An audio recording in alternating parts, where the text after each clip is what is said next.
اعوذ باللہ من الشیطان الرجیم، بسم اللہ الرحمن الرحیم۔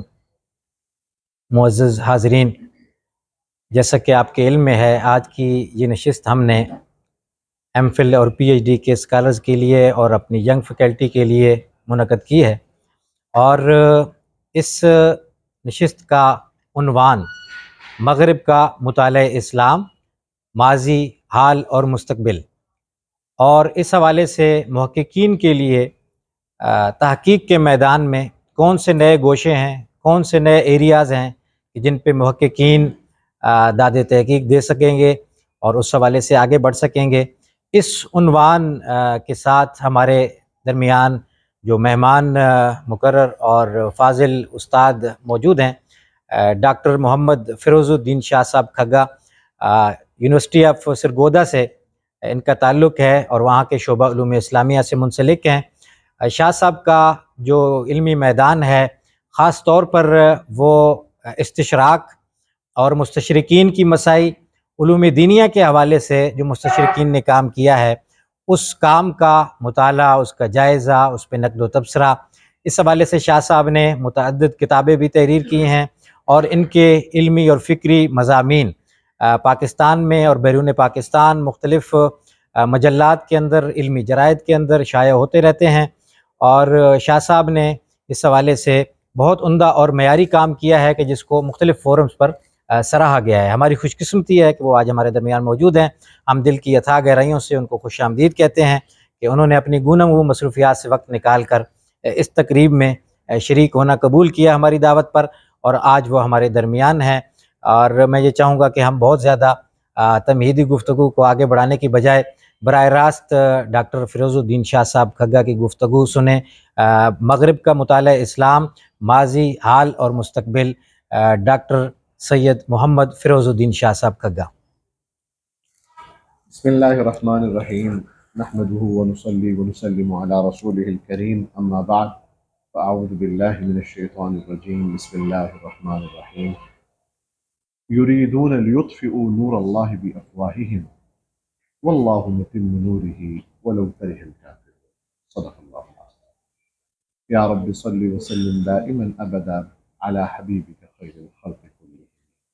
درود شریف، اللہم صل علی سیدنا۔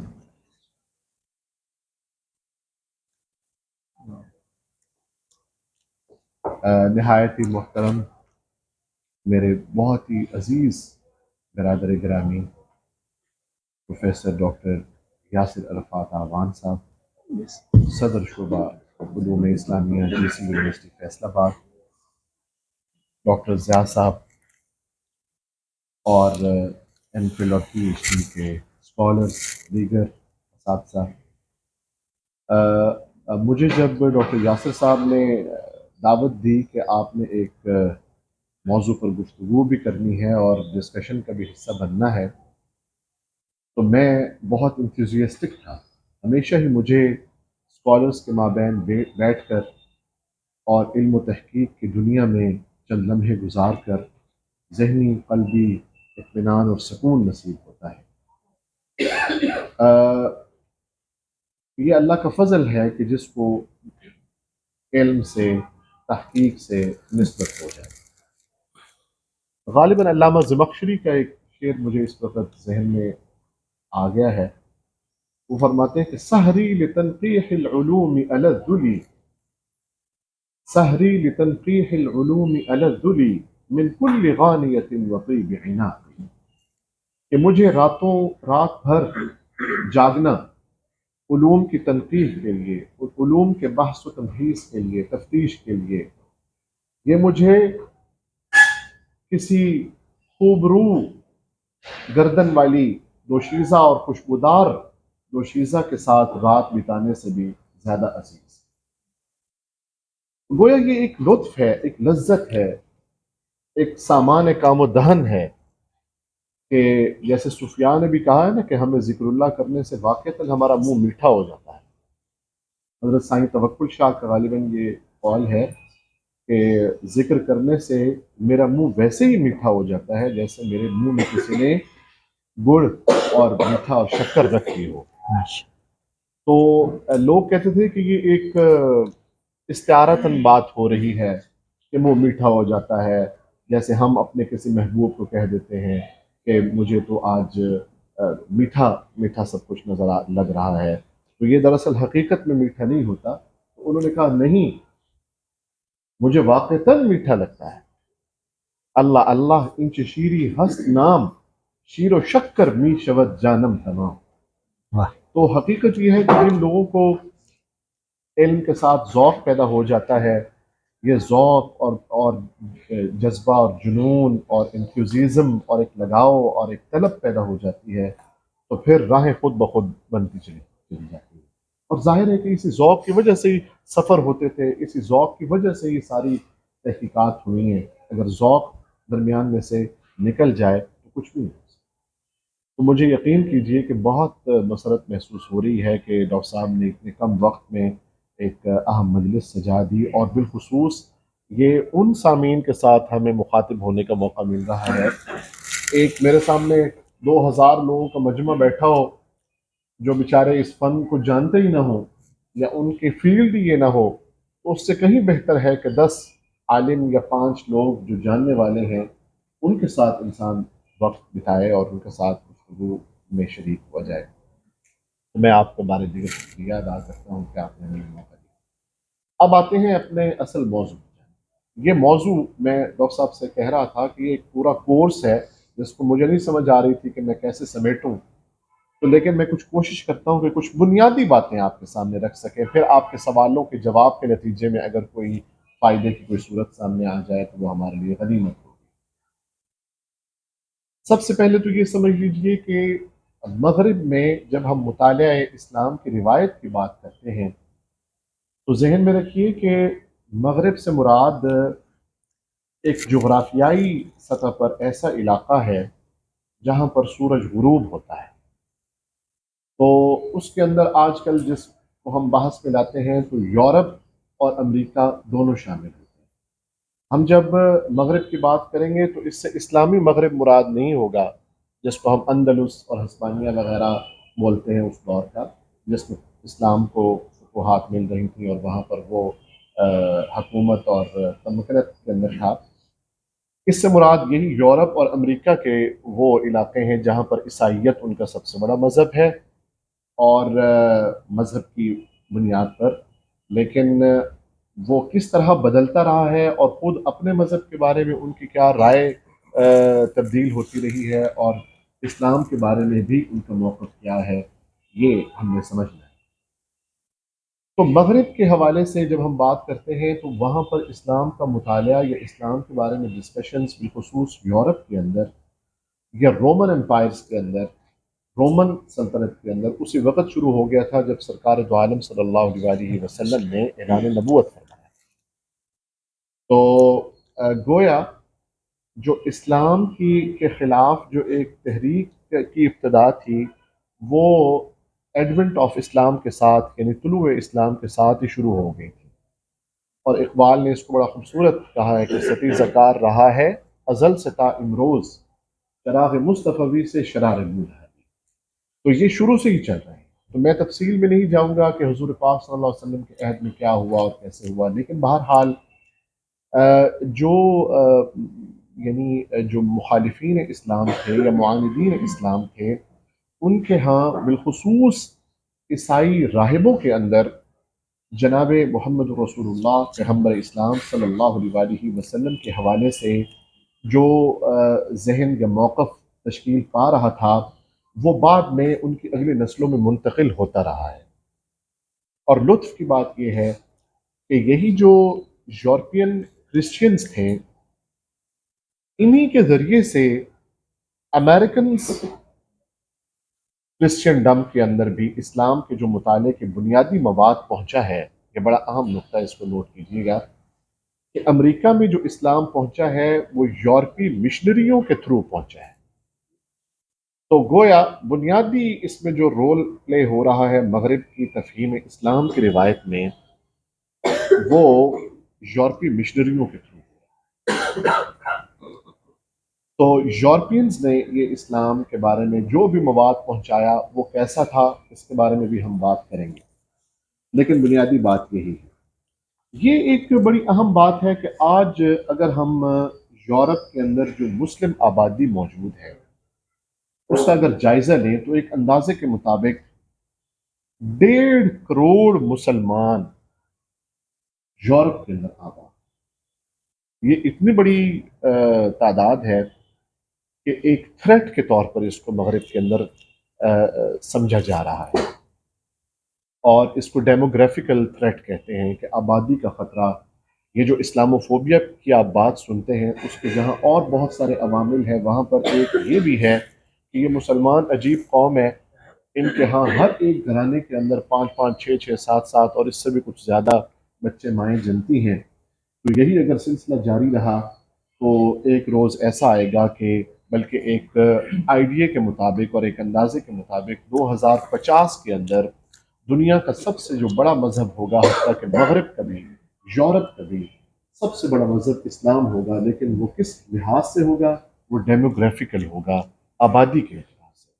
اس میں آپ کو خوش ہونے کی ضرورت اس لیے نہیں ہے کہ وہ ہم ہی ہوں گے مسلمان جو اب بھی کچھ بھی کردار ادا نہیں کر پا رہے، اور اگر زیادہ بھی ہو جائیں گے تو ایک بھیڑ ہوگی، اس کے سوا اس کو ہم کیا نام دے سکتے ہیں. خوش تو تب ہوں کہ کم من فئۃ قلیلۃ غلبت فئۃ کثیرۃ باذن اللہ. جو فخر کی بات تو تب ہو سکتی ہے کہ ہم تھوڑے بھی جو ہیں وہ ایسے ہوں کہ ڈھیروں پر بھاری آئیں. لیکن اب ہم ڈھیروں ہیں، لیکن انتم غثاء تو غثاء اس سے. ٹھیک ہے، سیلاب کے پانی میں جس طرح تنکے بہہ رہے ہوتے ہیں ہم اس طرح سے بہے جا رہے ہیں اور ہمارا کوئی کردار نہیں. تو یہ ہم آبادی کے اعتبار سے بہرحال یہ بھی ایک بہت بڑی بات تو ہے کہ ہم بڑھ رہے ہیں آبادی کے اعتبار سے.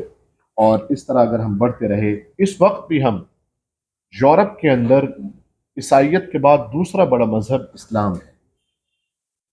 اور یہ وہ وجہ ہے کہ پرانی جو اسلام کے خلاف طریقہ تفہیم تھا مغرب کا، اس میں بدلاؤ آنے کی اور بہت ساری وجوہات کے ساتھ ساتھ ایک سبب یہ بھی ہے کہ اب مسلمان اتنے زیادہ ہیں کہ ان کو ہسٹائل اور دشمنانہ زبان کو واضح طور پر اختیار کرنے میں اب ان کو کچھ سوچنا پڑتا ہے. اس کے اور بھی کافی سارے عوامل ہوتے ہیں کہ وہ بدلے کیوں ہیں. ظاہر ہے آپ کو پتہ ہے کہ جب یورپ کے اندر یا کرسچن ڈم کے اندر، عیسائیت کے اندر اسلام کو سمجھا جا رہا تھا تو کیا کہا جا رہا تھا؟ یہ کہا جا رہا تھا کہ نعوذ باللہ قرآن جو ہے یہ محمد رسول اللہ صلی اللہ علیہ وسلم کی ایک اسطوری کتاب ہے جس کے اندر قصے کہانیاں انہوں نے مختلف راہبوں سے سن کر جمع کر دی ہیں، یا اس کے اندر مختلف مذاہب کے جو بنیادی تعلیمات ہیں ان سے اخذ و استفادہ کر کے ایک ملغوبہ تیار کیا گیا ہے. نعوذ باللہ من ذالک. یہ تفہیم تھی بنیادی طور پر جب عیسائیت کے ذریعے سے اسلام کو سمجھا جا رہا تھا تو یوں سمجھا جا رہا تھا کہ نعوذ باللہ جب وحی آتی ہے جناب پیغمبر اسلام پر ونقول صلی اللہ علیہ وسلم، تو ایک کبوتر ان کے کان میں غٹر غوں کرتا تھا اور وہ سمجھتے تھے کہ میرے پاس اللہ کا کوئی فرشتہ آ گیا ہے، اور آپ اس کو وہی قرار دے دیتے تھے. نعوذ باللہ من ذالک. اور پھر یہ کہتے تھے کہ یہ جو وہی جس کو مسلمان کہتے ہیں یہ دراصل ان کی ایک بیماری تھی، نعوذ باللہ، جس کو وہ سرا یعنی مرگی کا نام دیتے ہیں، اور گویا ایک پیتھولوجیکل کیس تھے جناب پیغمبر اسلام. اور ایسے لوگوں کے اندر سے ایکسٹرنل لوکیوشن اور انٹرنل لوکیوشن یہ دو لفظ استعمال کیے جاتے ہیں کہ ایک انسان کے اندر کچھ خیالات کا ایک پورا پیکج ہوتا ہے جو معجزن ہوتا ہے. جناب پیغمبر اسلام عیسائیوں کے بقول جب بڑے بڑے راہبوں کو اور فادرز کو اور پادریوں کو دیکھتے تھے کہ ان کی بڑی عزت ہے معاشرے کے اندر، تو پیغمبر اسلام بھی یہ سوچتے تھے کہ کاش میری بھی عزت اور مرتبہ اور میرا بھی مقام. تو اندر ان کی یہ خواہش تھی کہ میری عزت ہو. ایکسٹرنل لوکیوشن میں یہ تھا کہ وہ چوری چھپ کے بحیرہ راہب سے ملتے تھے، فلاں سے ملتے تھے، ورقہ بن نوفل سے ملتے تھے، فلاں فلاں مختلف جو آپ کو چیزیں سیرت کے حوالے سے معلوم بھی ہیں ان کو وہ بڑھا چڑھا کر افسانوی طور پر پھیلاتے ہیں، کچھ بڑھا بھی دیتے ہیں نا زیب داستان کے لیے. تو وہ کہتے ہیں کہ یہ ایکسٹرنل لوکیوشن یعنی تحلیل خارجی اور انٹرنل لوکیوشن یعنی تحلیل نفسی، تحلیل داخلی، یہ دونوں دراصل عوامل مل کر جناب پیغمبر اسلام کے ذہن میں کچھ ایسی باتیں بنا دیتے تھے، تشکیل دے دیتے تھے جو کہ ان کو وہ وحی کے طور پر پیش کر دیتے تھے، نعوذ باللہ من ذالک۔ اسی طریقے پر پیغمبر اسلام کی جو زندگی تھی اس کے بارے میں ان کا خاکہ کیا تھا؟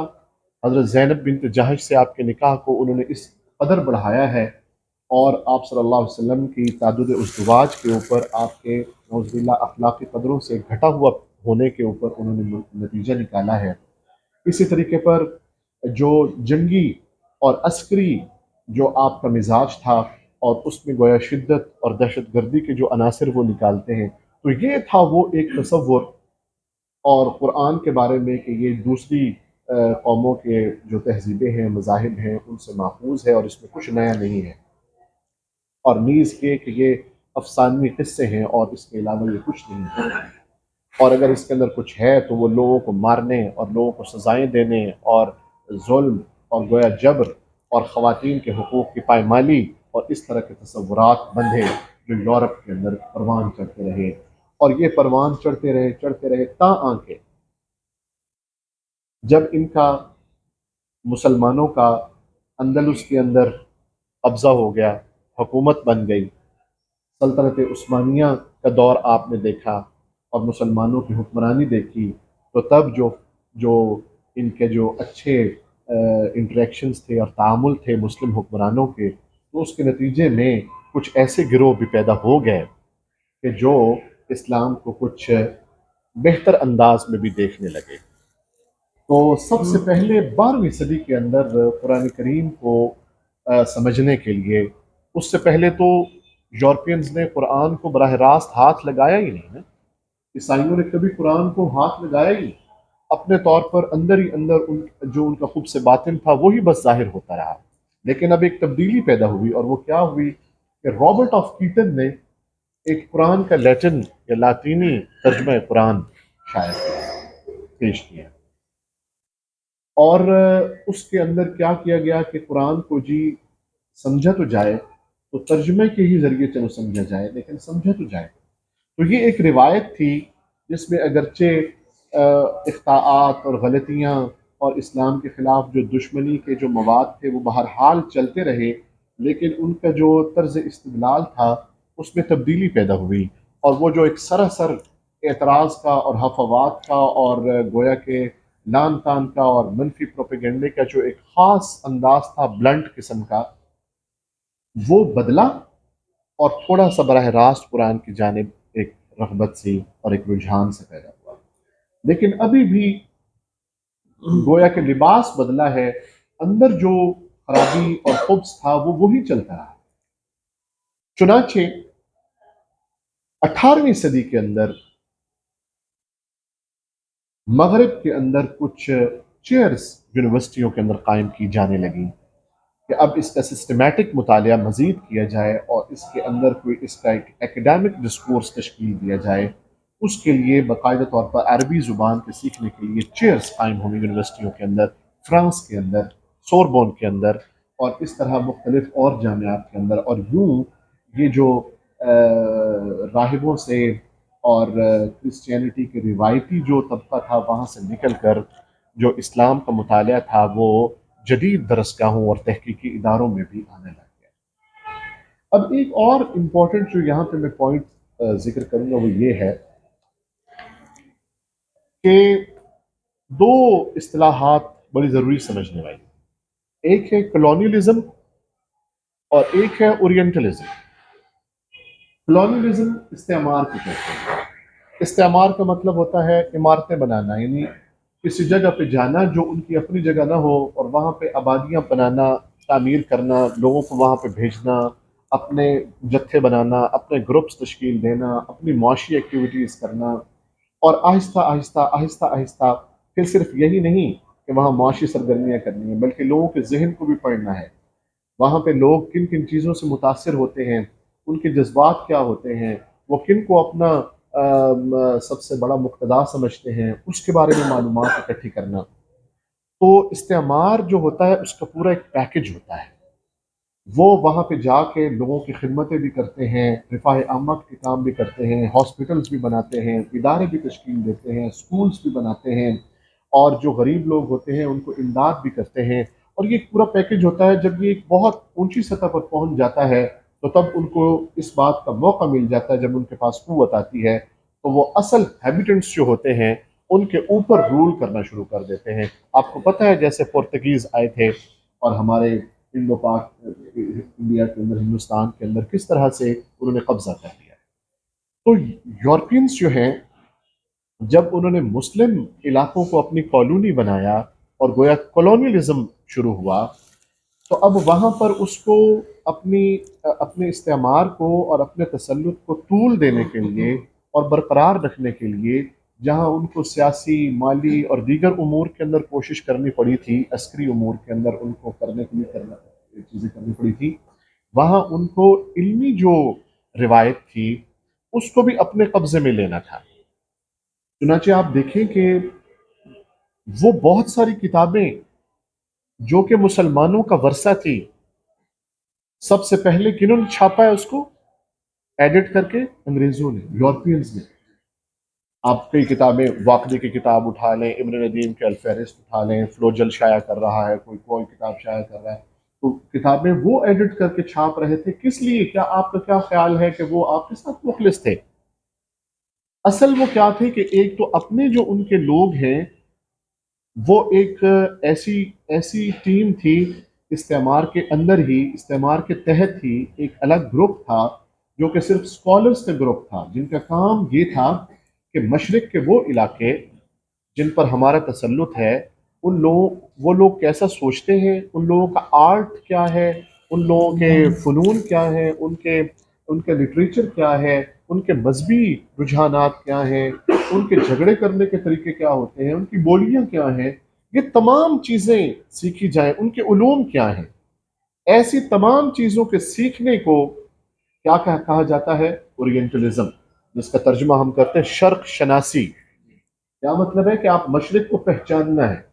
یہ کون لوگ کرتے ہیں؟ وہ لوگ کرتے ہیں جنہوں نے اپنے سلطنت کو اور اپنے رول کو طول دینے کے لیے اور برقرار رکھنے کے لیے قد و کاوشیں کرنی ہوتی ہیں۔ تو یہ اس کا ایک پہلو ہوتا ہے کہ وہ اکیڈیمیا کے ذریعے سے اپنا تسلط قائم کریں۔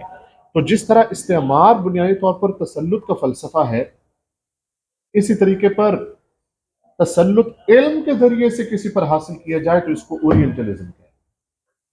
یہ پوائنٹ ذہن میں رکھیے گا۔ یہ میں آپ کو وہ باتیں بتا رہا ہوں کہ جو بہت ساری کتابوں سے کشید کر کے آپ کے سامنے۔ آپ نے نام سنا ہوا ہے ایڈورڈ سعید کا؟ ایڈورڈ سعید، جس کی ابھی ہم کتاب کا ذکر کر رہے ہیں، اورینٹلزم، اس نے ایک کتاب لکھی تھی 1978 میں۔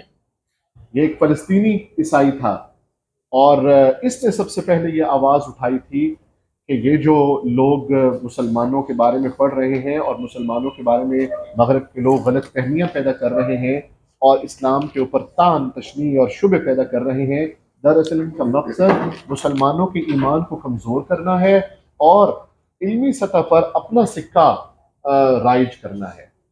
تو acquiring knowledge for the sake of seeking power، علم کو سیکھنا کس مقصد کے لیے؟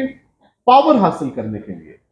اس کو کیا بولتے ہیں؟ یہ اورینٹلزم کے میجر اور بیسک آبجیکٹیوز میں سے۔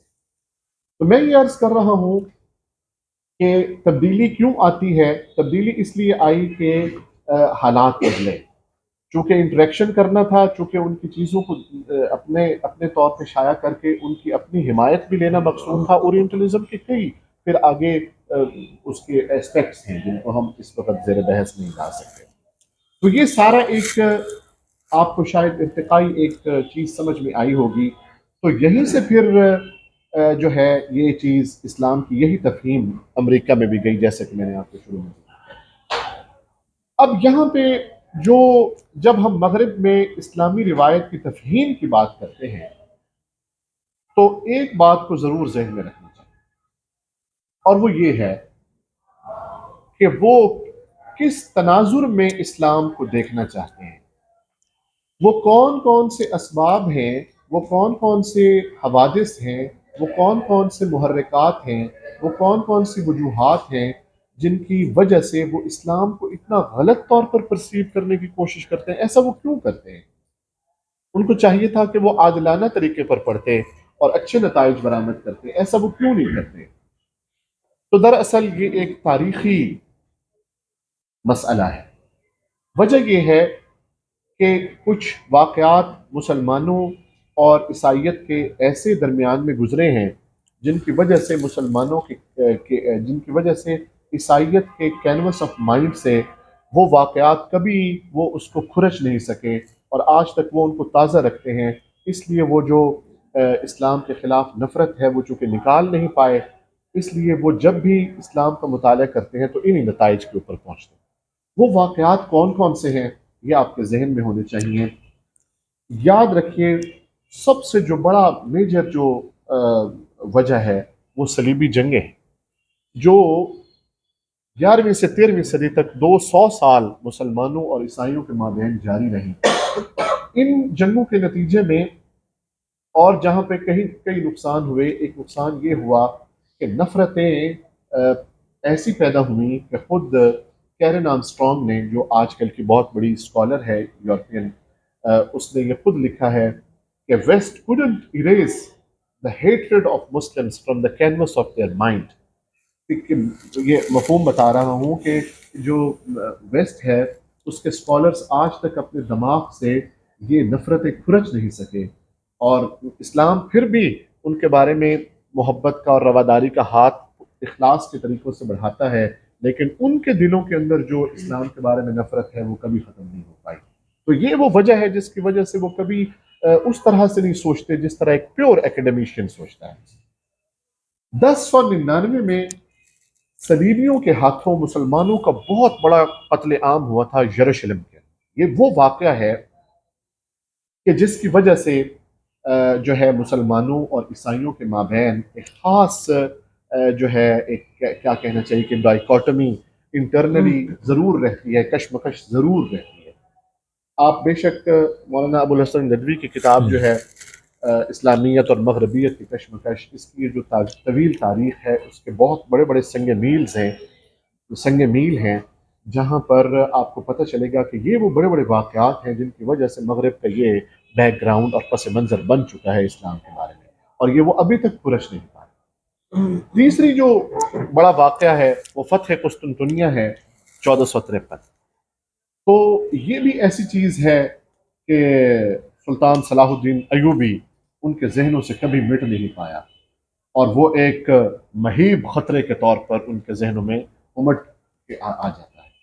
چوتھا جو ہے وہ 1492 میں اندلس سے مسلمانوں کو جو خروج ہے، یہ وہ واقعات ہیں جنہوں نے مسلمانوں اور عیسائیوں کے مابین، یا آپ یوں سمجھ لیجئے کہ پھر بڑھتے بڑھتے اسلام اور مغرب کے مابین ایک تہذیبی کشمکش کو جنم دیا۔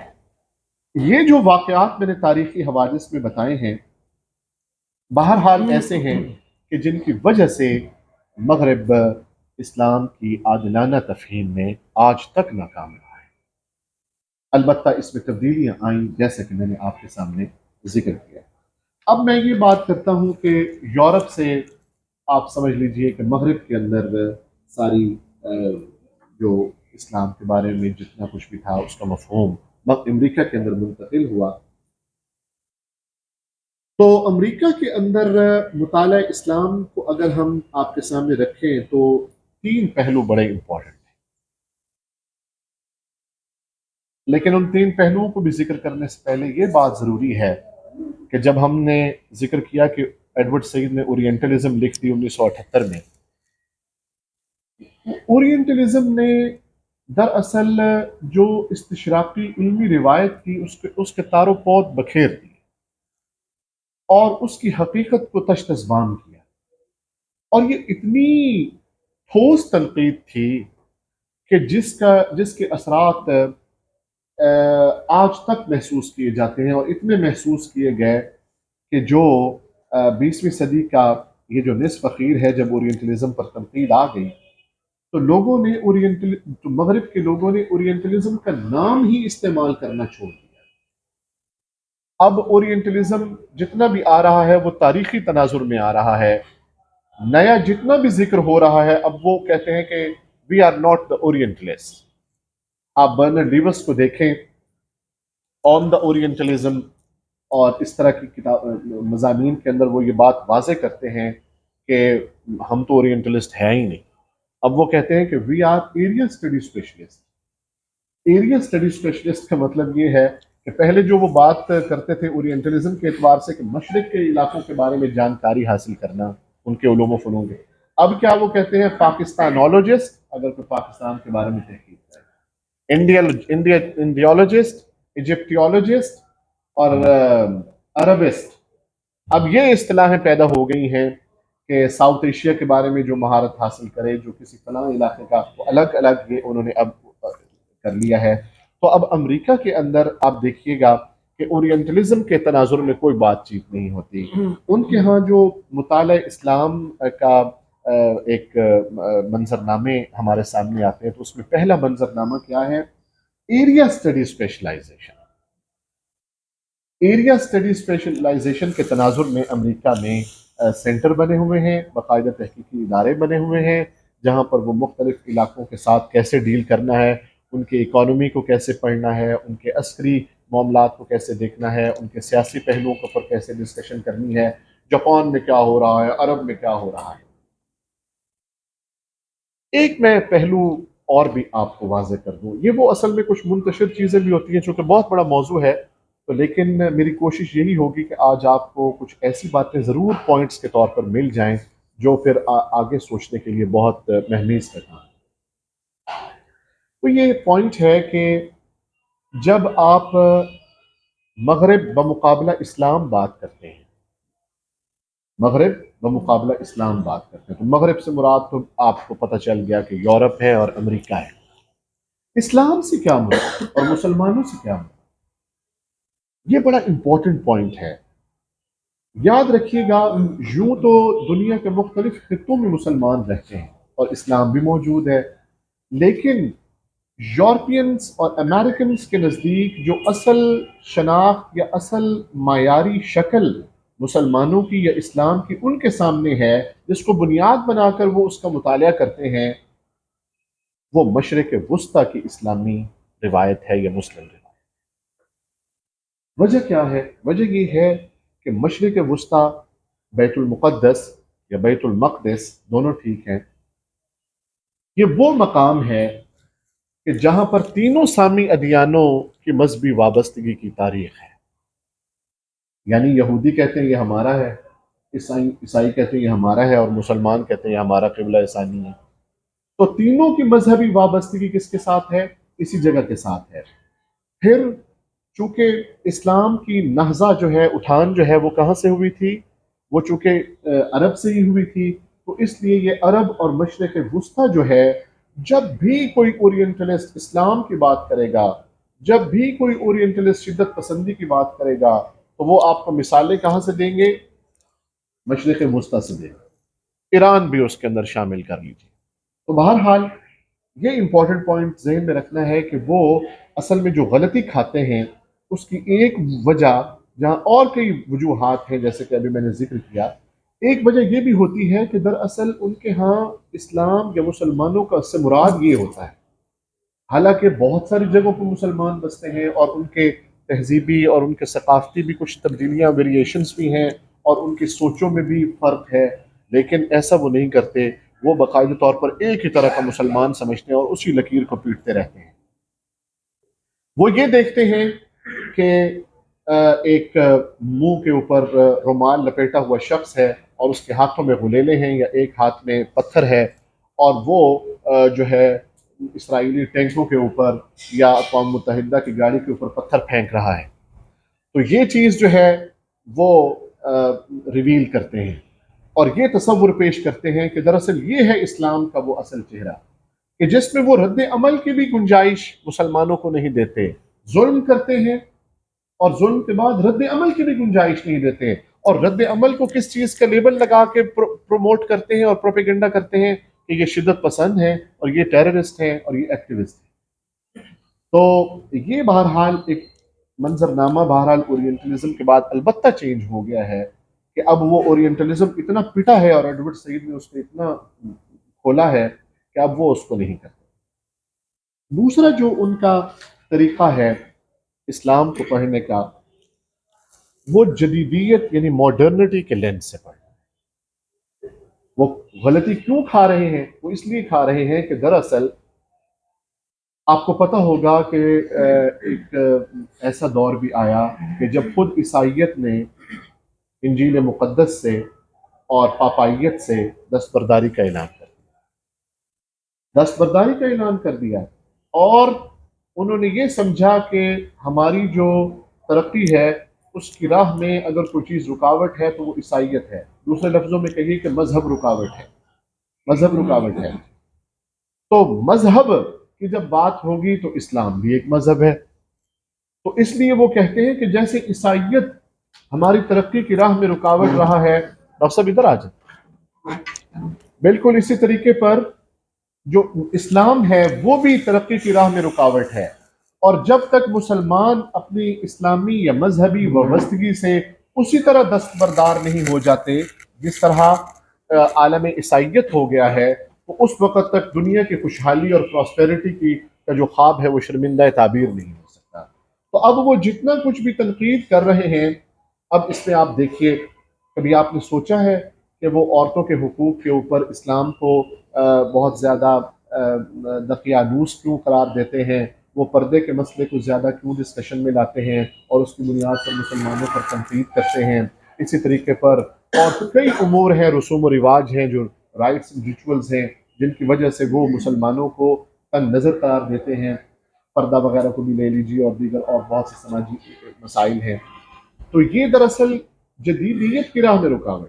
جب آپ عورتوں کے حقوق کا اس انداز سے تعین کرتے ہیں کہ وَقَرْنَ فِي بُيُوتِكُنَّ وَلَا تَبَرَّجْنَ تَبَرُّجَ الْجَاهِلِيَّةِ الْأُولَىٰ، اور جب آپ اس طرح کی تعبیر کریں گے کہ وَاضْرِبُوهُنَّ، اگر وہ تمہاری بات نہیں مانتی تو ان کو مارو، تو یہ وہ چیزیں ہیں کہ جب آپ ان کو پیش کرتے ہیں تو ایک ایسا ماحول عالم عیسائیت میں بن چکا ہے، مغرب میں، امریکہ میں بن چکا ہے کہ اگر آپ قرآن کے ان آیات کا ترجمہ ہی پیش کر دیں اور یہی والا ترجمہ کریں جو میں نے ابھی آپ کے سامنے کیا ہے، تو وہاں کی خواتین بھی آپ کی مخالف ہو جائیں گی، اور وہاں کے تمام جو این جی اوز ہیں وہ بھی آپ کی مخالف ہو جائیں گی۔ وہ یہ چاہتے ہیں کہ اسلام اور مذہب کی ایسی انٹرپریٹیشن چلو پیش کر لی جائے کہ جو ہمارے لیے بھی قابل قبول ہو اور ترقی کی راہ میں رکاوٹ نہ ہو۔ خواتین کو ہم نے ایک پروڈکٹ کی سیل اینڈ پرچیز کے لیے ایک سمبل کے طور پر رکھنا ہے، اٹریکٹیو چیز ہوتی ہے، ریسیپشنسٹ بھی اسی کو بنانا ہے۔ ہمارا تمام جو معاشی اور سرمایہ دارانہ نظام کی ایک بہت بڑی جو ایک گویا کہ تشہیر کا ایک بہت بڑا ذریعہ اور ٹول ہے وہ عورت ہے۔ اس کو اگر آپ گھر میں بٹھا دیں گے تو ظاہر ہے کہ اس سے تو ہماری ترقی کی راہ میں رکاوٹ ہوگی۔ تو مذہب بہت ساری چیزوں، اچھا مغرب کو اس بات سے کوئی پریشانی نہیں ہے کہ آپ تبلیغی جماعت میں جائیں، نمازیں پڑھیں، روزے رکھیں، افطاریاں کروائیں، حج کریں، اس سے کوئی ایشو نہیں ہے۔ ان کو ایشو ان معاملات کے اندر ہوگا جب وہ اس طرح کی چیزوں پر زد پڑے گی اور ان کی ماڈرنٹی متاثر ہوگی، اور ماڈرنٹی اس لیے متاثر ہوگی کہ وہ ان کی ترقی کی راہ میں رکاوٹ بن جائے۔ تو یہ سمجھ رہے ہیں آپ کو اسلام کی تفہیم کے اندر جو غلطی کا سبب دوسرا بنتا ہے وہ کیا بنتا ہے؟ تناظر یہ ہے، چونکہ ماڈرنٹی والا، اس وجہ سے بہت سارے ایشوز ہیں، میں اس کی اب تفصیل میں نہیں جا سکتا۔ اسی طریقے پر جو تیسرا لینز ہے امریکہ کے اندر اسلام کو کی انڈرسٹینڈنگ کا، کنسیپچلائزیشن کا، وہ ہے کلیش آف سویلائزیشن کے تناظر میں اسلام کو پڑھنا۔ گویا یہ ایک ایسی چیز ہے کہ جس کی وجہ سے بالکل ورلڈ ویو ہی بدل جاتا ہے۔ آپ کو پتہ ہونا چاہیے کہ کلیش آف سویلائزیشن کیا چیز ہے۔ جب آپ دیکھیے کہ 1945 کے اندر جو سرد جنگ ہے جس کو ہم کولڈ وار کہتے ہیں، اس کی ابتدا ہوتی ہے اور یہ 90s کی ابتدا تک چلتی ہے، تقریباً یہ کوئی 35-40 سال بنتے ہیں۔ ان میں سوویت یونین اور امریکہ ایک دوسرے کے بالمقابل تھے۔ اور جب عرب لوگوں نے عرب ممالک نے اور مسلم ممالک نے یہ دیکھا کہ رشیا جو ہے وہ تو ہمارے اوپر قبضہ کرنا چاہتا ہے، تب انہوں نے کیا کام کیا؟ انہوں نے اپنا جو رجحان اور اپنی جو حمایت تھی وہ کس پلڑے میں پھینک دی؟ امریکہ کے پلڑے میں۔ امریکہ کے پلڑے میں جب مسلمان چلے گئے تو اس کے بعد امریکہ نے مسلمانوں کے ساتھ اور دیگر چیزوں کے ذریعے سے وہ سیاسی سارے عوامل آپ کو معلوم ہیں کہ سوویت یونین کے حصے بکھرے کر دیے اور اس پہ شکست دی۔ لیکن اس جو ہی شکست ہوئی تو ایک مغرب کا، امریکہ کا بلکہ ایک بہت بڑا صحافی اور اسکالر تھا، اس کا نام تھا فرانسس فوکویاما۔ اس نے ایک آرٹیکل لکھا، the end of history and the last man, یہ کتابی شکل میں دیا۔ اس میں اس نے یہ تصور دیا کہ انسانوں نے تصوراتی طور پر جتنے بھی نظام دیکھنے تھے اب وہ دیکھ لیے ہیں، اور اب جو ہے انسانوں کی جو ہیومن کائنڈ کی جو تاریخ ہے وہ ختم ہو گئی ہے، آخری انسان کی فیٹ اور قسمت یہی ہے جس میں اب ہم آ گئے۔ لیکن اسی زمانے میں فوکویاما نے غالباً یہ 1992 کے اندر یہ بات کی۔ 1992 ہی کے اندر ایک اور امریکن مفکر جس کا نام سیموئل پی ہنٹنگٹن ہے، ہنٹنگٹن، اس نے کیا نظریہ پیش کر دیا؟ کلیش آف سیولائزیشن کا نظریہ۔ اسی کو پھر اس نے کتابی شکل میں پیش کیا، clash of civilisation and reconstructing the world. جی ہاں، اس طرح کا اس کا عنوان تھا کہ اب جو ہے دنیا کے اندر ملکوں کی آپس میں لڑائیاں نہیں ہوں گی۔ اب یہ کولڈ وار جب ختم ہو گئی ہے اور 2 عالمی جنگیں بھی ہو چکی ہیں، تو اب ملکوں کی آپس میں لڑائیاں نہیں ہوں گی بلکہ تہذیبوں کی آپس میں تصادم ہوگا۔ اور دراصل یہ تہذیبوں کا تصادم کیسے ہوگا؟ تہذیبوں کا تصادم ایسے ہوگا کہ وہی بات اب سامنے آ رہی ہے۔ اب میں اپنی بات کو منطقی انجام کی طرف لانے کی کوشش کرتا ہوں کہ جو مشرق وسطیٰ کے مسلمان ہیں، یہ اصل میں پورے جو یورپ اور امریکہ ہے اور عالمی عیسائیت ہے، اس کے لیے سب سے جو بڑی بون آف کنٹینشن ہے وہ مسلمانوں کے اندر کون سی چیز ہے؟ وہ مشرق وسطیٰ ہے۔ اصل میں یہ وہ مقام ہے جو مار کا آ رہا ہے، اور مار کا مسابقت ویسے بھی فزیکلی بھی اور افکار کی بھی، ساری مسابقت کا جو محور ہے، یہ بڑا امپورٹنٹ پوائنٹ ہے، اس سے آپ کو پوری مغرب کی تفہیم ہونے والی ہے۔ تو جب انہوں نے یہ دیکھا کہ ایک شخص غلیل کی میں نے مثال دی اور پتھر لے کر ٹینکوں کے اوپر مار رہا ہے، تو وہ مسلمان ہے اور اس نے منہ کے اوپر ایک رومال اپنا ڈالا ہوا ہے تاکہ میری شناخت نہ ہو سکے۔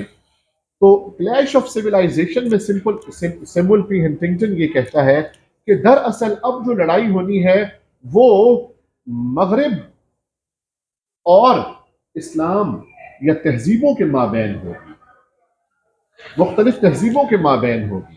اب اسلامزم، اور بلکہ ایسے بہت سارے آرٹیکل چھپ گئے، Islam and the other, West and the others, he and others, it and others, اس طرح کے دوسروں اور ہماری بات، ہماری اور دوسروں کی بات، یہ تہذیب اور وہ تہذیب، اس طرح کی آرٹیکلز بہت سارے آئے ہیں۔ تو یہ کلیش آف سیولائزیشن کا تصور یہ ہے کہ اب آئندہ اس طرح سے جنگیں ہوں گی۔ تو اب یہ کلیش آف سیولائزیشن کے اندر چونکہ سارا زور اس بات پر ہے کہ اسلام اور چیز ہے، ویسٹ اور چیز ہے، یہ ایسے چیز ہیں جو آپس میں کبھی مرج البحرین نہیں ہو سکتے، یہ دونوں تہذیبیں آپس میں کبھی مل نہیں سکتی۔ اور جو ہماری بہت ہی ایک گویا کہ اینشنٹ ایجز سے ایک چلتی ہوئی اور پروان چڑھتی ہوئی اور ارتقاء پذیر جو ایک تاریخی روایت ہے، اس نے اس بات کو اب ثابت کر دیا ہے کہ اب کلیش آف سیولائزیشن ہو سکتی ہے، اس کے علاوہ اور کوئی کچھ نہیں ہو سکتا۔ ان کا آپس میں سمجھوتا اس طرح سے نہیں ہو سکتا کہ یہ دونوں آپس میں شیر و شکر ہو کر رہیں۔ اس کی کیا وجہ ہے؟ اس کی وجہ اصل میں یہ ہے کہ ان کو دراصل اسلام کا جو یہ والا رد عمل ہے، اس سے ان کو خطرہ ہے اور وہ اس خطرے کو ختم کرنے کے لیے پوری تہذیب کو مٹانا چاہتے ہیں۔ اب آپ سوچئے کہ میڈیا مغرب کا وہ سارا کا سارا اسی کام کے اوپر لگا ہوا ہے کہ کسی طریقے پر سکہ رائج الوقت وہی فکر رکھی جائے جو مغرب کے اندر پیدا ہوئی ہے، ضرور پذیر۔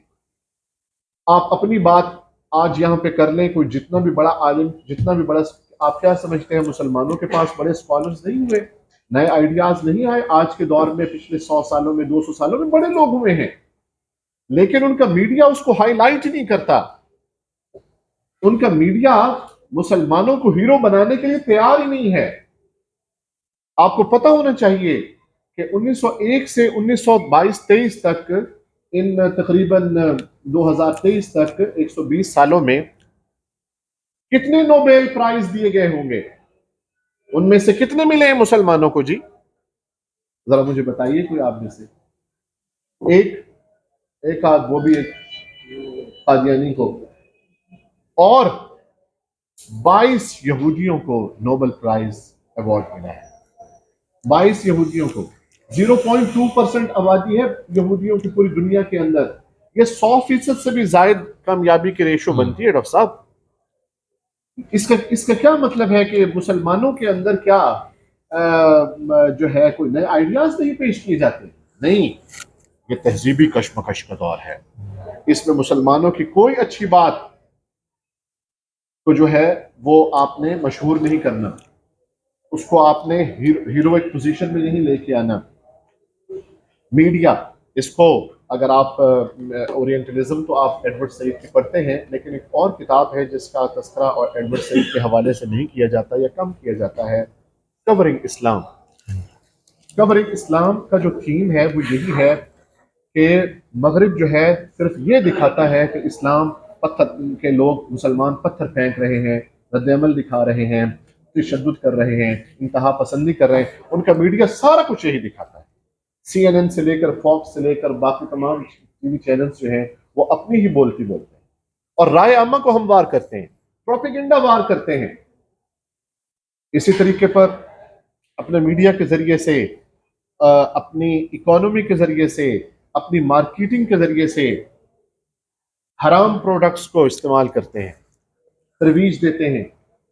اسی طریقے پر اپنی پروڈکٹس کے اندر وہ ان پروڈکٹس کو پوری دنیا، بالخصوص مشرق اور اسلام، وہاں کے کلچر کا حصہ بنا رہا ہے۔ آپ مجھے بتائیے، آج سے 10-15 سال پہلے یہ جو پیزا اور برگر اور یہ جو شوارما اور اس کا تصور کبھی آپ نے سنا تھا؟ اگر کچھ لوگ پرانے بیٹھے ہوں، ہمارے سب سے پرانے ڈاکٹر صاحب بیٹھے ہوں، ڈاکٹر حامد رضا صاحب بتائیں گے کہ ہم نے کبھی یہ نام بھی سنے تھے؟ اس کے لیے ہاں، مطلب اور چیزیں ہم متبادل تو تھے۔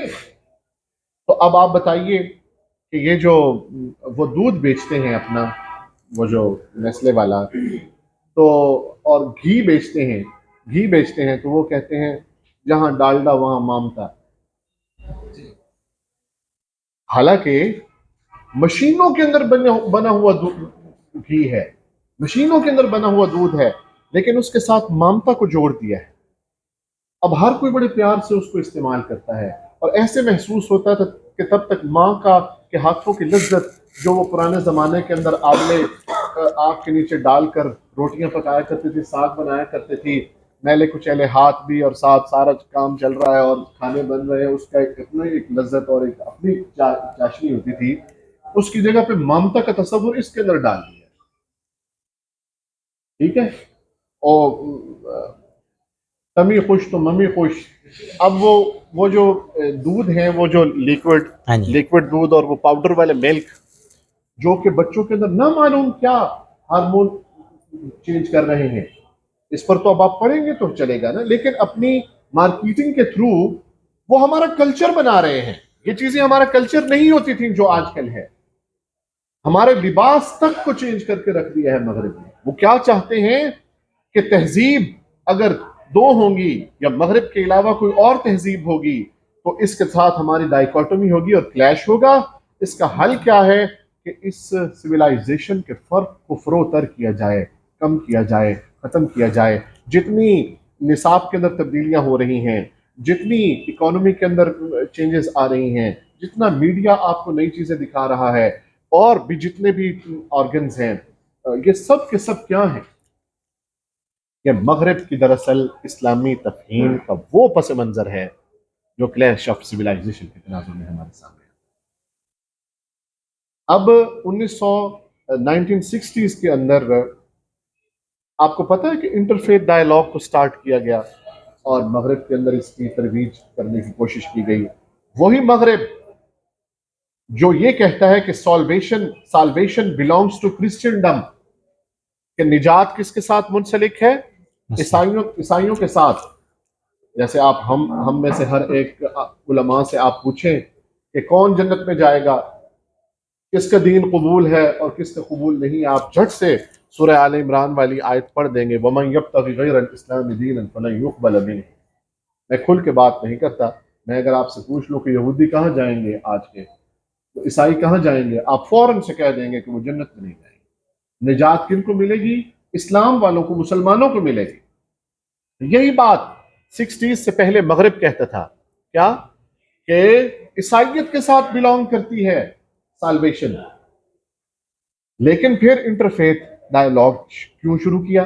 مسلمانوں کے ساتھ ڈائیلاگ کیوں شروع کرنا ہے؟ اس لیے کہ جتنی بھی مشرق کی منڈی ہے، ہماری اکانومی جو ہے، ہماری جو پروڈکٹس ہیں، جو فیکٹریوں کے اندر پروڈکٹس بن رہی ہیں، بہت بڑی بڑی فیکٹریاں لگی ہوئی ہیں، ان سے پروڈکٹس بن رہی ہیں، وہ کہاں پہ ان کی کھپت کہاں پہ ہوگی؟ کنزیومر کہاں سے ملے گا؟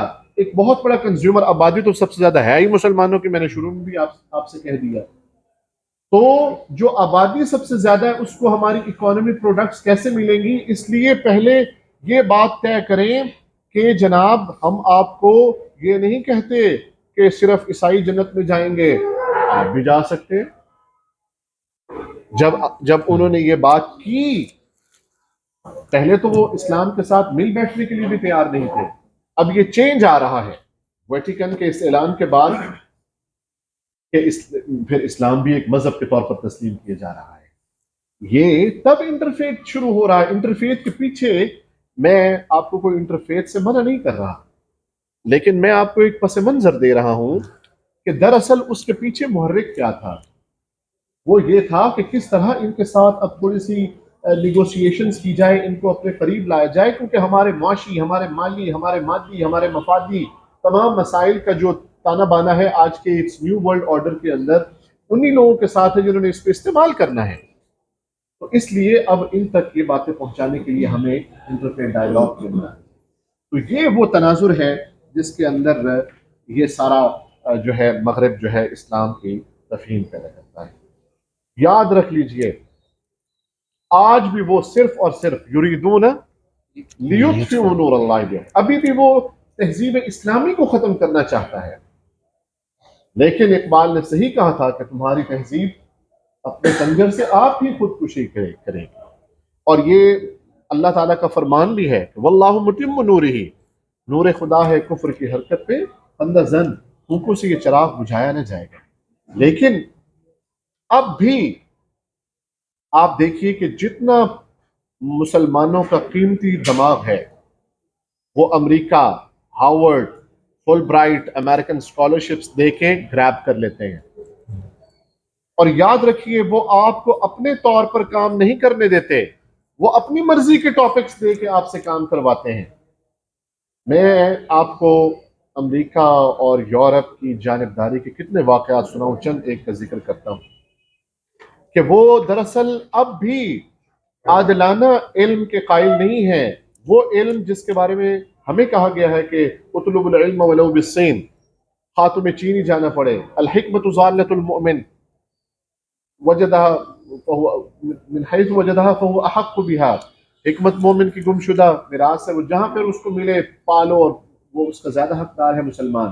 یہ وہ والے طلب نہیں کرتے، یہ وہی کرتے ہیں جس کے اندر اسلام مسلمانوں کو زد پڑ سکتی ہے اور مغرب کو فائدہ پہنچ سکتا ہے۔ میں آپ کو اس کی ایک مثال دیتا ہوں کہ پروفیسر طارق رمضان کا آپ نے نام شاید سنا ہو، غالباً یونیورسٹی آف ڈاٹر ڈیم کے اندر ان کا بطور اسلامیات کے پروفیسر کے تعین ہوا۔ تو وہاں پر جو عیسائی حلقے تھے انہوں نے اتنا بڑا احتجاج کیا اور اپنے مقتدر جو حلقے ہیں ان تک درخواستیں دیں اور طارق رمضان کی بطور پروفیسر تعیناتی کو رکوا دیا۔ وجہ بتاؤں کہ کیوں رکوا دیا؟ اس وجہ سے رکوا دیا کہ طارق رمضان شیخ حسن البنا کے نواسوں میں سے۔ اب آپ دیکھیے کہ اگر اس شخص کی مغربی جامعات کے اندر اگر اس کی تعیناتی ہوئی تھی، یہ چل رہا ہے جی یا نہیں چل رہا؟ چلو اب تو خیر، ہاں جی، تو وہ کتنے اس کی قابلیت کس لیول کی ہوگی کہ وہ ان کا تعین ہارورڈ میں ہو گیا، لیکن کس وجہ سے ان کو رد کیا جا رہا ہے؟ اس وجہ سے کہ ان کا تعلق شیخ حسن البنا سے۔ پھر آپ دیکھیے کہ اگر مغرب کو نام نہاد مسلمانوں میں سے کوئی ڈارلنگ مل جائے تو اس کی خوب ترویج و اشاعت کرتے ہیں، بے شک وہ نہایت غلط بات کہہ رہا ہو اور ریڈیکولس بات کر رہا ہو۔ سلمان رشدی کی آپ مثال ملعون کی لے لیں کہ اس کی جو سٹینک ورسز تھی، نہ صرف یہ کہ اس پر بین نہیں کیا، اس کو کئی پبلشرز نے شائع کیا اور بیسٹ سیلنگ کے طور پر اس کو پروڈکٹ کیا اس کو اور پیش کیا۔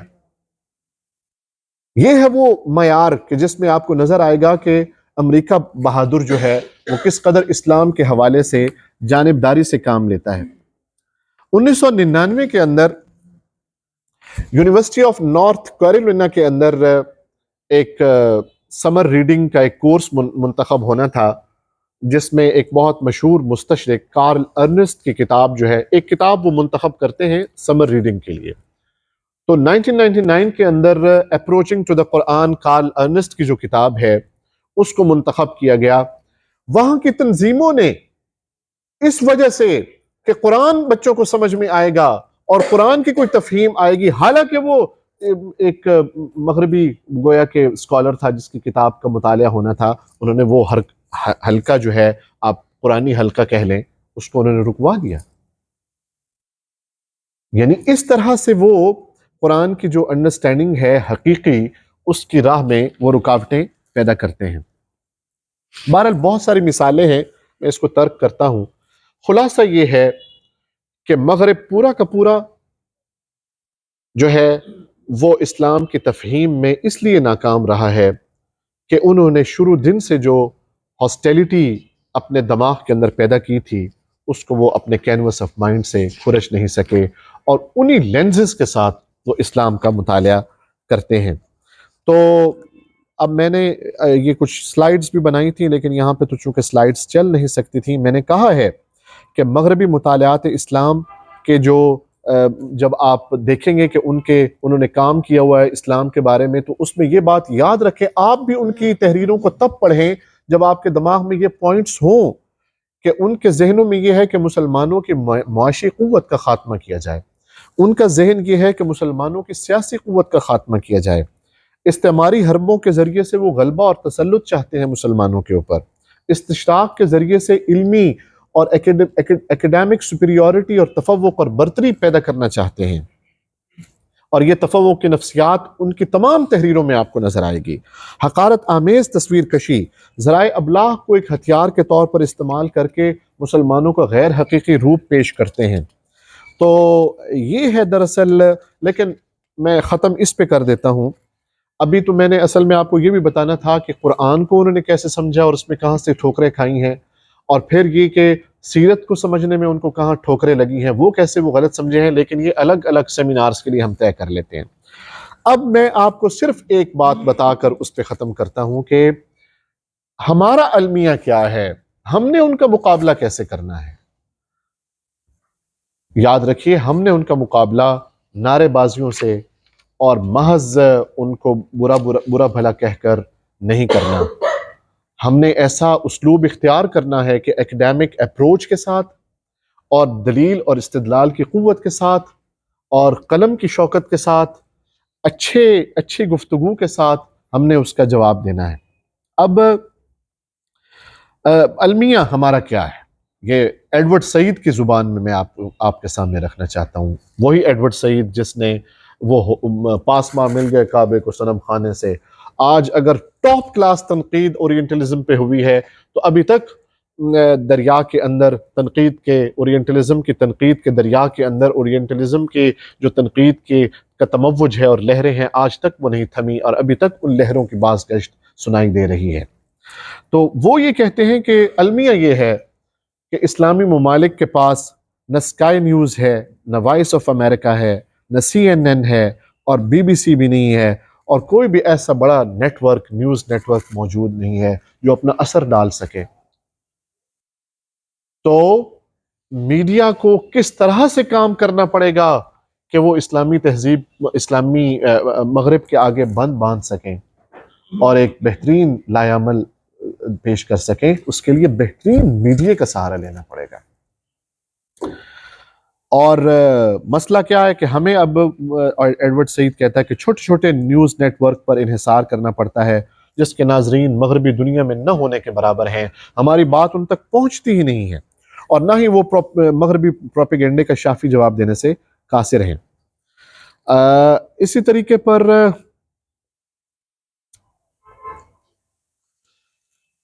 ڈھنگ کے تحقیقاتی ادارے، دیکھیے نیپولین بوناپارٹ نے جب مصر کو فتح کرنا تھا تو اس سے پہلے سب سے پہلے وہ فوجیں لے کر اس نے لشکر کشی نہیں کی تھی. پہلے اس نے کچھ ٹیمیں بھیجی تھیں جو جا کر یہ دیکھیں کہ ان لوگوں کے حالات کیا ہیں، احوال کیا ہیں، تھاٹس کیا ہیں، افکار کیا ہیں، وہ کن کن نعروں سے خوش ہوتے ہیں. وہ سب پہلے کن کن لوگوں کو اگر ہم پابند کر لیں یا اپنے دام تصویر میں لے آئیں تو باقی سارے لوگ خود بخود ہی ٹیکل ہو جائیں گے. یہ پہلے جنگ لڑنے کے کچھ اصول ہوتے ہیں. کہاں گئی مسلمانوں کی حکمت عملی؟ کوئی حکمت عملی نہیں ہے، کوئی پالیسی ہمیں نظر نہیں آ رہی. تو ہمیں تھنک ٹینکس بنانے پڑیں گے اور ہمیں علاقائی مطالعات کے ہمیں بھی سینٹر بنانے پڑیں گے کہ کون سے ملک کے لوگ کیسا سوچتے ہیں ہمارے بارے میں. ہمیں کچھ بھی پتہ نہیں ان کا کہ وہ ہمارے بارے میں کیا لکھ رہے ہیں. ہمیں ان کے بارے میں کچھ نہیں پتا اور وہ ہمارے بارے میں لکھے جا رہے ہیں اور علاقائی مطالعات کے اور ایریا سٹڈیز سینٹر بنائے جا رہے ہیں. تو ہمیں بھی ان کو بنانا پڑے گا اور مشرقی اور اسلامی موضوعات کو تحقیق کا موضوع بنانا پڑے گا اور ان کی تحقیقات کا جو ڈسکورس ہے اس کو سمجھنا پڑے گا اور اس کے سیاسی بیک گراؤنڈ کو بھی سمجھنا پڑے گا. تو یہ چند گزارشات ہیں.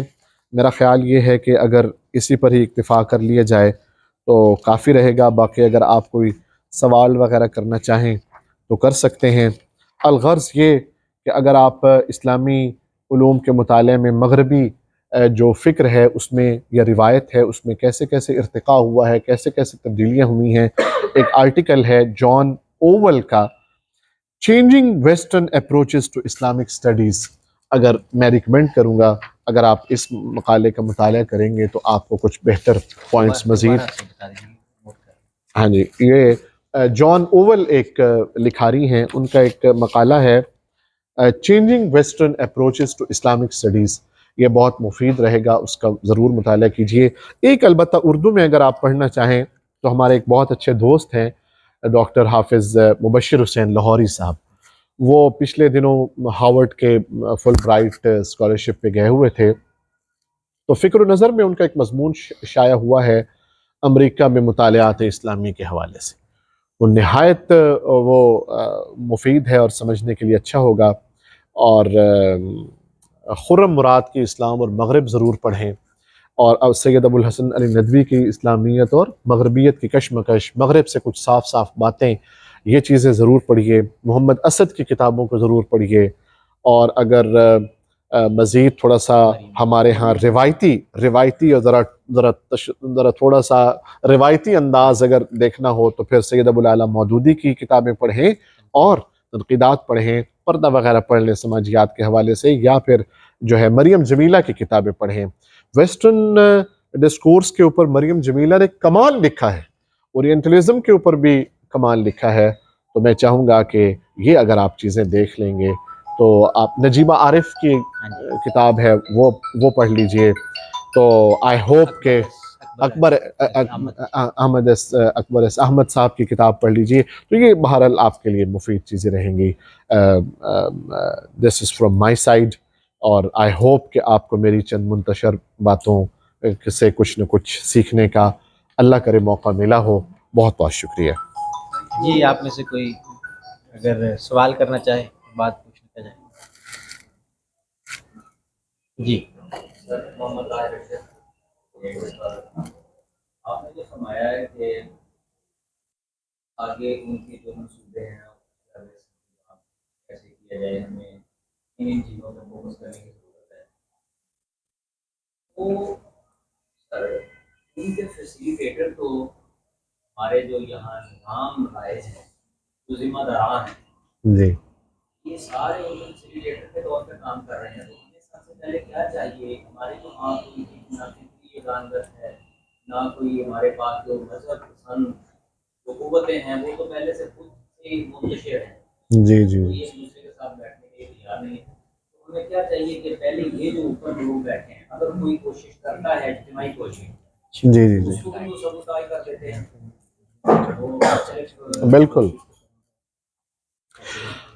تو بیسیکلی طاہر، جو مغلوب قومیں ہوتی ہیں، اس وقت ہم مغلوب پوزیشن میں ہیں، شکست خوردہ ہیں.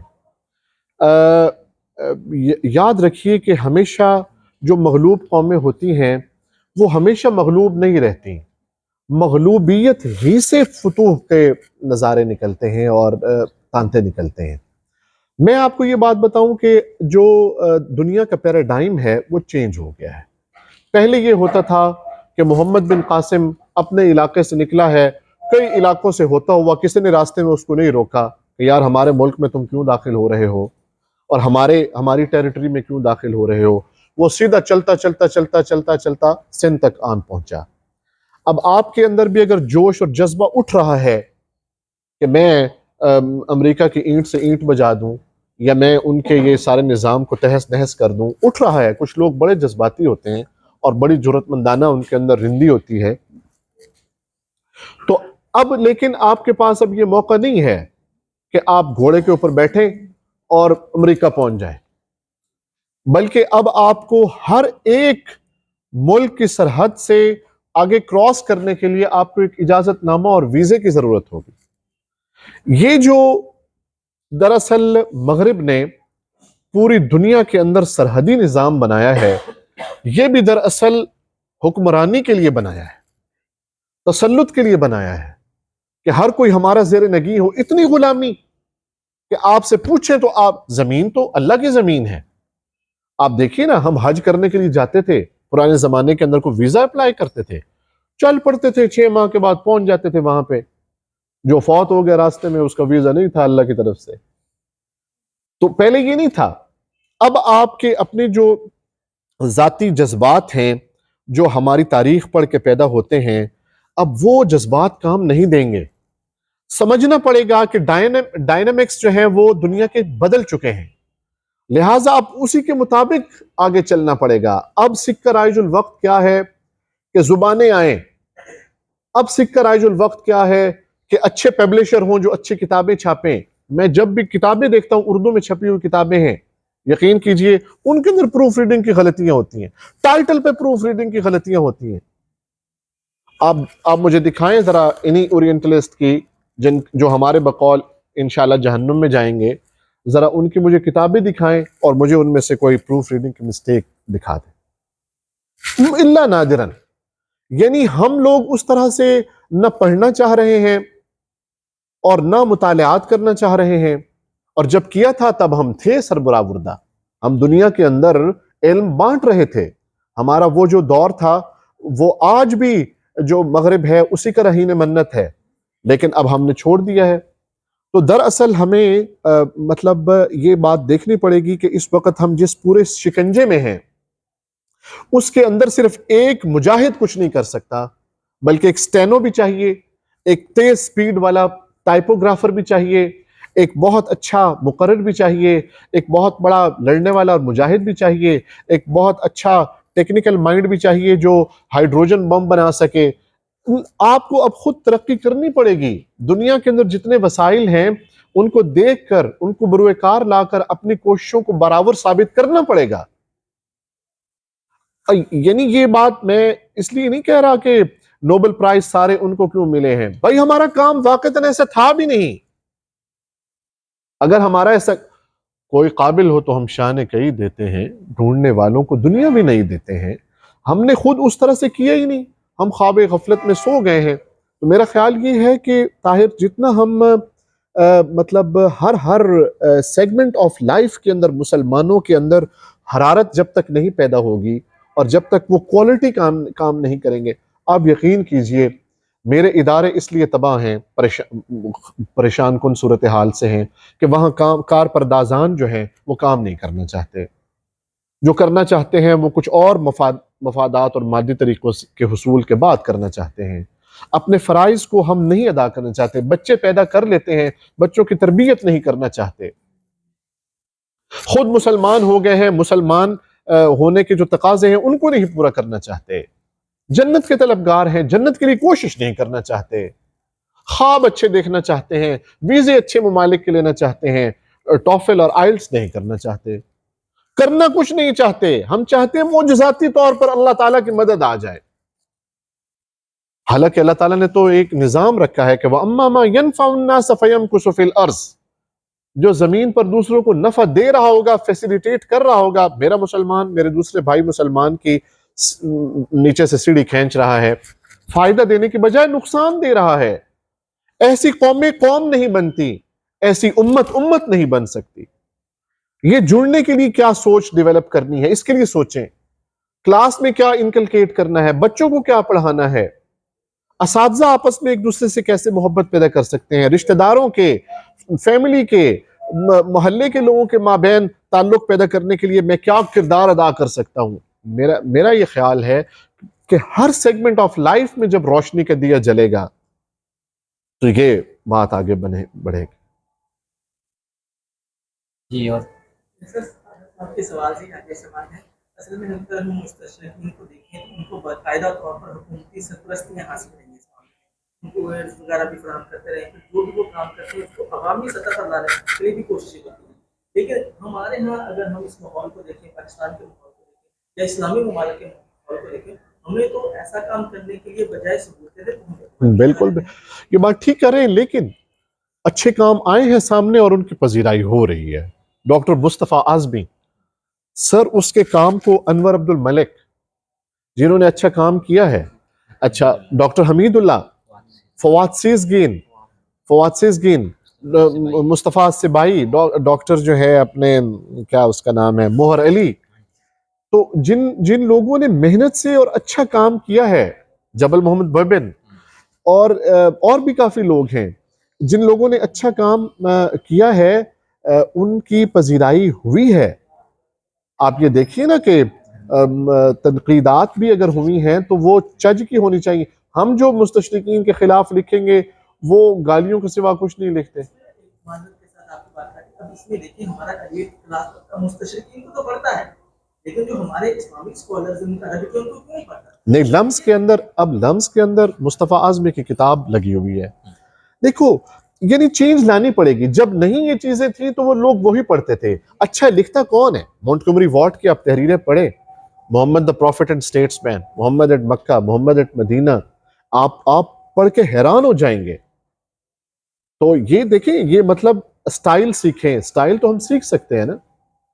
اسی طریقے پر جب ہمارے علماء لکھ رہے تھے تو پذیرائیاں مل رہی تھی. ہمارے حکمران ہمارے علماء کو فیسیلیٹیٹ کرتے تھے. آج ان کی حکومت ہے، وہ فیسیلیٹیٹ نہیں کریں گے تو اور کیا کریں گے؟ لیکن ہم اس وقت مغلوبیت والے سائڈ پہ ہیں. اب ہم نے غالب آنے کے لیے ہمیں محنت زیادہ لگانی پڑے گی. رسہ کشی کی مثال آپ لیں، جب کوئی ٹیم ہار رہی ہوتی ہے، پیچھے جا رہی ہوتی ہے، آگے کھینچی چلی جا رہی ہوتی ہے، تو ان کو جب رسہ کشی کا گیم شروع ہوا تھا اس سے زیادہ مقاومت اور زیادہ کوشش اور محنت کر کے ان کو ہرانا پڑتا ہے. ہم ہارے ہوئے پہلے ہیں، برابر آنے کے لیے نہیں، جیتنے کے لیے ہمیں اس سے بھی زیادہ محنت اب کرنی پڑے گی. جی بہت شکریہ سید ڈاکٹر فیروز الدین شاہ صاحب. آپ نے بہت عمدہ انداز سے مغرب کی تفہیم اسلام کے حوالے سے گفتگو کی، اور آپ نے بتایا کہ کس طریقے سے مغرب کا جو اسلام کے حوالے سے نقطہ نظر ہے اس میں ارتقاء کیسے آیا، اور اس کی مختلف ڈفرینٹ سٹیجز کون کون سی رہی ہیں۔ اور جو اہم چیز آپ نے ذکر کی اس حوالے سے آپ لوگ بھی مزید پڑھیے، ایڈورڈ سعید جو ہے وہ محسن ہے، یقین کیجئے مسلمانوں کا بھی، انسانیت کا بھی۔ اور جو ڈاکٹر صاحب جب بات کر رہے تھے تو میرے ذہن میں آ رہا تھا کہ اس نے انٹلیکچوئل انویژن کہا اورینٹلزم کو، یہ دانشورانہ ایک اٹیک ہے، ایک ایسا حملہ ہے جو دانش کے ذریعے کیا گیا ہے۔ اس لیے اس کو کاؤنٹر کرنے کے لیے شاہ صاحب کہہ رہے ہیں کہ ہمیں اسٹریٹجی بنانی پڑے گی اور دانش سے بنانی پڑے گی۔ اور یہاں میں پھر بات کروں گا استاد گرامی اللہ ان کی مغفرت کرے، ڈاکٹر پروفیسر محمود احمد غازی رحمہ اللہ، جو فرمایا کرتے تھے کہ ہمیں ان کو کاؤنٹر کرنے کے لیے آج کے محاورے میں ان کو جواب دینا ہے، آج کے اسلوب میں ہم نے ان کو جواب دینا ہے۔ اور جن شخصیات کا بھی ذکر ہوا، ان لوگوں نے الحمدللہ اس انداز سے ان کو کاؤنٹر کیا ہے اور بتایا ہے، مثلا اسلامی قانون رومی قانون سے ماخوذ ہے۔ ڈاکٹر حمید اللہ نے ایسا زبردست جواب دیا ہے کہ اس کے بعد بات وہیں پہ رک گئی ہے، پھر کسی کو جرت نہیں ہوئی کہ انہوں نے وہ دلائل اور چیزیں ذکر کی ہیں کہ قانون کے حوالے سے۔ اسی طریقے پر جو ڈاکٹر مصطفیٰ اعظمی ہیں، مغرب نے کچھ قرآن پاک پہلی صدی کے ہجری کے ڈسکور کیے اور کہا کہ دیکھیے جی یہ قرآن پہلی صدی کے ہیں اور اس کے اندر یہ کمی بیشیاں ہیں، اور اس کو انہوں نے بہت ہوا دی۔ تو اس طریقے کو کہ جس کے اندر آپ کوئی چیز دکھا دیں لوگوں کو کہ یہ دیکھو غلطی تمہاری ثابت ہو گئی، نظر آ رہی ہے، اس کو ہم کہتے ہیں امپیریکل میتھڈالوجی، امپیریکل ایویڈنس کہتے ہیں، مشاہداتی اسلوب کہتے ہیں۔ ڈاکٹر مصطفیٰ اعظمی نے کیا کام کیا؟ اسی طریقے پر ایک مصحف جو 7ویں صدی کا تھا اس کو سامنے لے کے آئے اور دکھا دیا، اس کو پبلش کر دیا ہے، النص الخالد، النص القرآنی الخالد عبر القرون، اس کے اندر انہوں نے پوری کتاب لکھی ہے۔ میں نے برطانیہ